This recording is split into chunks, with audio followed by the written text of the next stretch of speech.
ሄሎ እኔ እኮ እንቅልፍ ወስዶ መስሎኝ ነበር። እያየህ ነው እንዴ ወሰዱብህ?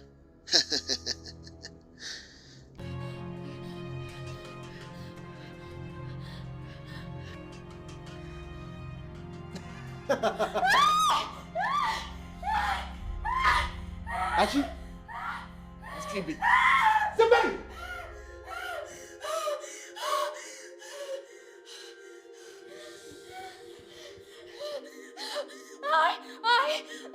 ቆይ እንዴት ነው የሆነው? በጭራሽ መሆን የለበትም። ቆይ አንተ እንዴት ነው የተረፈው? ኤፉ እያምረራ አለቀሰች። ኤፉ ያየችውን ነገር ማመን አቅቷታል። ተመልሶ ያፌት መጥቷል። ሞቷል የተባለው ያፌት ዳግም እንደመጣ ስታይ በጣም ነው የደነገጠችው። በሌላ በኩል አሁን ላይ ለምን እህቱን ወደ እነ ናታን ቤት እንደሚልካት ነገራት። በጣም ደነገጠች። የናታን ልጅ እንዳልሞተና ከዚህ በኋላም ደግሞ እያፈቀራት እንደሚኖር ነገር ግን ሊገላት እንደነበረ ለእህቱ ነገራት።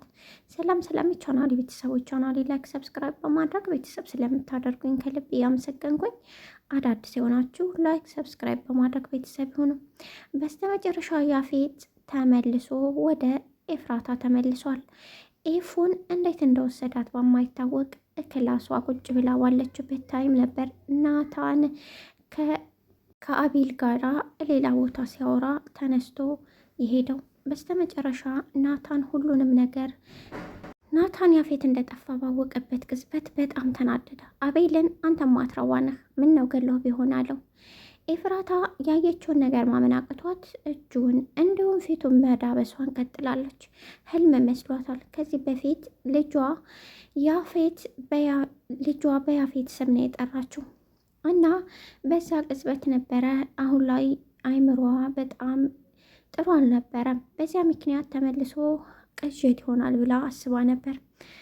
ነገር ግን ያየችው ነገር ቅዠት እንዳልሆነና እውነት ያፌት እንደወጣ እንደውም እንዳልሞተ የተገነዘበች አልመሰለኝም። ምክንያቱም አሁንም ሊሆን አይችልም ቅዠት ነው እያለች ከራሷ ጋር ማውራት ጀመረች። በጣም እየጮኸች ነበር። ያፌትም አርፈሽ ተቀመጪ፣ እኔ በህይወት አለሁ። ባልሽ አልነገረሽም እንዴ? እንደ 1 ዓመት ሙሉስ አግቶኝ እየደበደበኝ እንደሆነ አልነገረሽም? ኧረ ሊሆን አይችልም። ከዛ በፊት ግን የሆነ ወረቀት መቶላት ነበር። የያፌት እኮ ጽሁፍ ነው ይሄ ብላ ነበር። በሌላ በኩል አሁን ኤፉዬን ሲከታተላት የነበረው አክስቶ ኤፉን ግደላት ብላው ነበር። እሱ ግን ሊገላት ሄዶ በእሷ ፍቅር ወደቀ። በጊዜው ከናታን ጋር ተጣልተው ነበር በማለት ለእህቱ አስረዳ። አሁን ግን ተማልሰዋል፣ ባለትዳር ናቸው። ስለዚህ አርፈህ መቀመጥ አለብህ። በሌላ በኩል ሉሊት አስፈራርታታለች።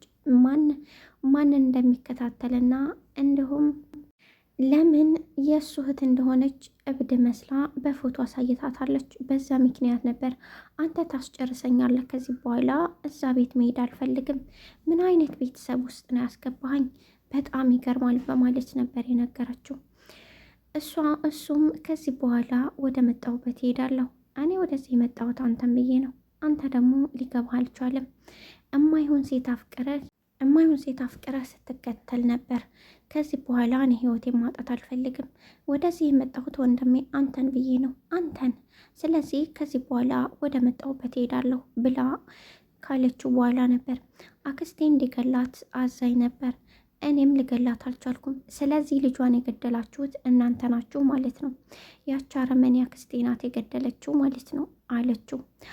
አዎ እንደዛ ነገር መቼም ወንድሜ እጅ አለሁበት ብለህ አትለኝም፣ ይህንን ማመን አልችልም በማለት ነገረችው። እሱም አልልሽም እህቴ፣ ይህንም ማለት አልችልም፣ እጄ አለበት፣ ነገር ግን ልጇ በህይወት አለ አልሞተም አላት። በጣም ደነገጠች። በጎንም ልጁ በህይወት መኖሩ ደስ አላት። አሁን ላይ ኤፉዬ ልጇ በህይወት እንዳለ ከሰማች ምን ያህል ደስ እንደሚላት ምንም ጥርጥር የለውም። እንደሁም የሚያፈቅራትን ልጅ ምን ያህል ትልቅ ቦታ እንደምትሰጠው ምንም ጥርጥር የለውም። አሁን ያፌት በህይወት እንዳለ ስታውቅ በጣም ነው የደነገጠችው። ይህንን ነገር ማመን አቅቷታል። ይህንን ነገር መቀበልም ሆነ ማሰብ ለራሱ ተስኗታል። ምክንያቱም ያፌት በህይወት እንዳለ በፍጹም አታውቅም። አሁን ናታንና ኤፉ ይጣላሉ። ምክንያቱም 1 ዓመት ሙሉ ስትዋሸኝና ስትቀጥፈኝ ነበር በማለት ኤፉዬ ናታንን እንደምትጠላው ምንም ጥርጥር የለውም። ምክንያቱም ወንድሜ ሞቷል ተቀብሯል እያለ ሲያታላት ነበር።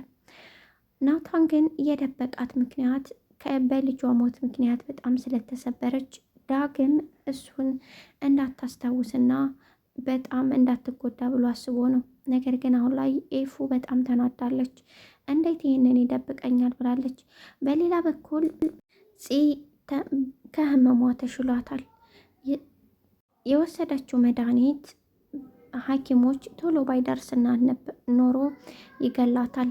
ምክንያቱም መድኃኒቱ በመቆየቱ ምክንያት ከባድ ህመም የሚያመጣና ከባድ ችግር የሚያደርስ እንደሆነ ሐኪሞቹ በተደጋጋሚ ተናግረዋል። ከዚህ በኋላ በቀሉ ግን አልደረሰም። ስለዚህ የሚስትህን ተኝታ ነው እንዳያስወሰድከው ብሎ ለናታን ደወለለት ያፌት። ናታንም በጣም ተናደደ። አንተ ማትረባ ጠብቀኝ፣ ዋጋህን ነው የምሰጥህ በማለት መለሰለት። እሱም እየተሳለቀ ማውራት ጀመረ። ነገር ግን ኤፉ አላምን ብላ በጣም ነበር የዳበሰችው ያፌትን። እንዴት በህይወት ሊኖር ይችላል? ይሄ በህይወት ልትኖር አችልም ብላ መጀመሪያ በጣም ጮኻ ነበር። ያፌትም አንቺ ወደ እኔ ጋ መተሽ ነው፣ አንቺ እኮ ሞተሽ ነው ወደ እኔ ጋ ሞተሽ መተሻል እያለች ሲያሾፍባት ነበር። ኤፉም እኔ እኮ አሁን ከደቂቃ በፊት ከናታን ጋር ነበርኩኝ፣ ከኔ ናታን ጋር ነበርኩ፣ እንዴት ይህ ሊሆን ይችላል አለችው። ያልኩሽ እውነት ነው፣ በቃ እየገደለሽም ያፌት ነው፣ ይቅርታ እየገደለሽም ባለቤትሽ ነው። እናም እኔ ጋር ነበርሽ፣ ይህንን ልትቀበል ካልቻልሽ ተቀበይ እያለ በጣም ስትጮህ ነበር። በስተመጨረሻ እውነቱን ዳብሳና የእውነት በህይወት እንዳለ ስታቅ በጣም ተደናገጠች። ይህ እንዴት ሊሆን ይችላል በማለት ጮኸች። በሌላ በኩል ኤፉ በሱ ስም የጠራችው ያፌት ልጇ በህይወት እንዳለ አሁን ላይ ከሚያፈቅራት ልጅ ሰምተናል። ኤፉ ልጅ ሞተ ብላ አይምሮዋ ሁላ ተበላሽቶ ነበር። ናታንም በዚህ ምክንያት ያፌት በህይወት እንዳለ አልነገራትም። ያፌት ብቻ ሳይሆን ቢኒ በህይወት እንዳለ የሚያውቅ ይመስለኛል ናታን። ይህን ሁላ የደበቀበት የራሱ ምክንያት ቢኖረውም ነገር ግን ኤፉ በጣም ተናዳበታለች። ያፌት አሁን ላይ በጣም ብዙ ሰዎችን አሰባስቦ እንደገና ማሸነፉን ቀጥሏል። በሌላ በኩል ናታን ኤፉዬን ተንከባከብ፣ ጠብቅ ብሎት ነበር አቤልን። አቤል አሁን ላይ እሷን ጠብቅ፣ ፂን ምንም እንደማያደርጋት ታውቃለህ፣ ፂን ምንም አያደርጋትም፣ ስለዚህ መጠበቅ ያለብህ ኤፉዬን ነው አለው። እሱም እሺ ብሎ እቤት ውስጥ በሄደበት ቅጽበት ነበረ በጣም የፈራው። በስተመጨረሻ ያፌት ተመልሷል። ሐረግ ድራማ የበለጠ እያማረበት ነው። ላይክ ሰብስክራይብ በማድረግ ቤተሰብ የሆኑ አዳዲስ የሆናችሁ ላይክ ሰብስክራይብ እያደረጋችሁ አዳዲስ ነገሮችን እናያለን። አመሰግናለሁ።